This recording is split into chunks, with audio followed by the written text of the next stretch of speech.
So yun, bumabatak siya. Buo yung drain motor. Babibrate siya, yun, bumatak siya. So ibig sabihin, ang sira nito, kaya hindi siya nagde-drain, sira yung controller board. So binerify ko yung kanyang drain motor.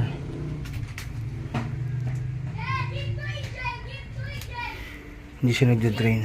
So unang problem din na ito, hindi nagde-drain.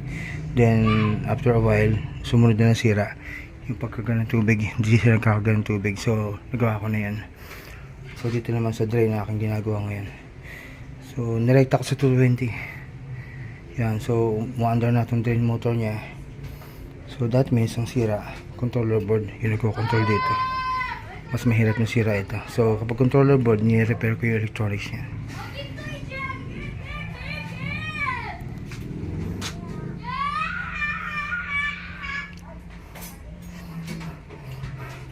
Mambuo yung drain motor mo.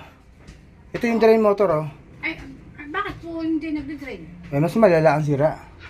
Kasi usually, pag buo yung drain motor, hindi siya